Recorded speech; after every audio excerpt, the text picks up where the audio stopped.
Hello and welcome. Chris from Missouri here, bringing a video about vintage baseball cards, and I'm going to talk to you about my weekend as well. If I was going to title this video, I would title it Blame It on Mike. And what I'm referring there to is Mike Moynihan, baseball collector. If it wasn't for him, some of this stuff wouldn't have happened this weekend. And so let me tell you what I mean.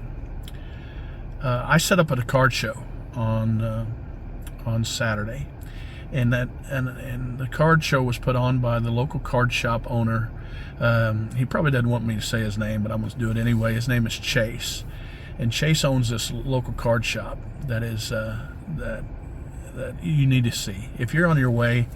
If you're on your way to Kansas City or St. Louis or vice versa, or whatever, and you should, and you collect baseball cards, you should pull in and see his shop. It's a very nice place.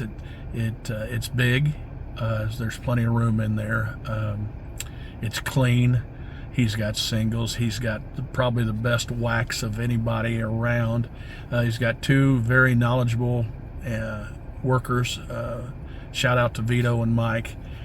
Just makes it a fun place to go into, and so I highly recommend it. But anyway, Chase and his wife sets up this show, and they do it about 4 or 5 times a year, and it gives other local dealers, I guess, a chance for them to set up. And I sat up, and I'm not much of a dealer, but I do sell cards, stuff that doesn't fit in my PC or multiples of cards that I might have, and there was some vintage there. There was some legend dealers there, and people that set up at the National have been setting up for years, like Ron Estes and Big Bob McLean and Ron Barker. They all set up, and they really brought the vintage. And there was another guy there that had 3 Mickey Mantle rookie cards, Bowman rookie cards, along with a bunch of nice older stuff. And then my friend Jeremy sat up, and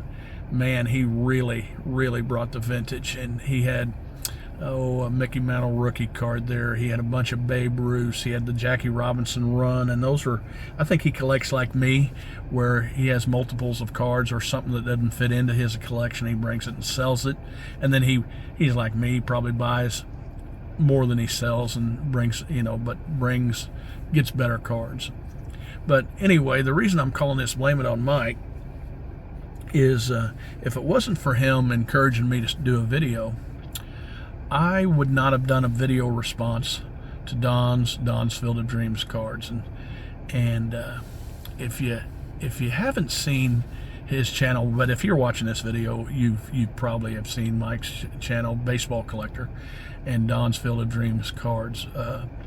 But when I watch Don's videos, it's like I'm sitting around a fireplace with a bunch of guys drinking a beer, smoking a cigar, and talking about baseball and baseball cards. It's just very relaxing, and you should turn over and watch it. But I got a phone call, and it was from Don. He was reaching out to me, and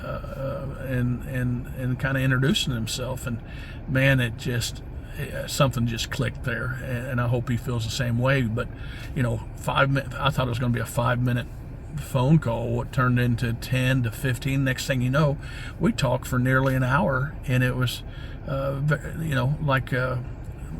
don't know, it's just really good. So if you get a chance to watch their videos, do it. And if it wasn't for Mike, I wouldn't have had the chance to talk to Don like that. And the hobby it's about my most fun I've ever had in the hobby, and I've been in it a long time. And I'm going to show some cards here in a second. But man, I'm having fun setting up at shows with some really close friends, and then I'm loving the YouTube part of it too, with all the comments. I had people come by my booth and said, "Hey, I like your show," or I saw your show, and if it wasn't for Mike, that probably wouldn't happen. So, but anyway, I'm going to stop talking and show some cards, and they're not in any certain order, but I do want to show the first two I think I could probably blame this on Don. We talked about this player who grew up and lived really close to where Don is now, and a Stan Musial stamp. I spent money on that, so that's probably Don's fault, not my own.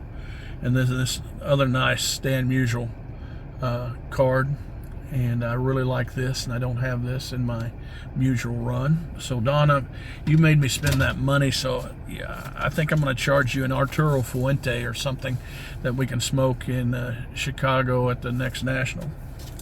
Another card I picked up, glad to get, was this Hank Aaron. And I didn't have this card, and it helps me finish my Hank Aaron run. I had this card, and I still have it, but I have it in a BVG, so I'm going to trade this out, and this is part of my poster collection.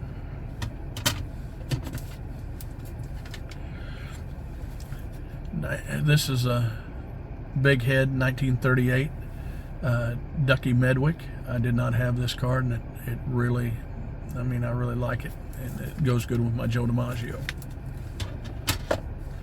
One that I did not have that I really like the look of, and I got this one from Jeremy. He was kind enough to sell me this 1952 Babe Ruth Look and See. It's a beautiful card. And finally, the last one is probably the best card that I picked up. I had this card before, but I traded it because I was in the hunt for a 52 Eddie Matthews to help me with my Hall of Fame rookie run, post-war rookie cards. And so I traded a half a dozen Hall of Famers in 56 for that card. But I'm glad to get this one back. This is 1956 Jackie Robinson. So only in a 2, but really pretty card, really pretty card. So again, I really, like I said, I'm really enjoying the hobby, and if you're thinking about doing a video, don't think anymore. Just go ahead and do it, and share your stuff. But remember, this is only a hobby. Collect what you like.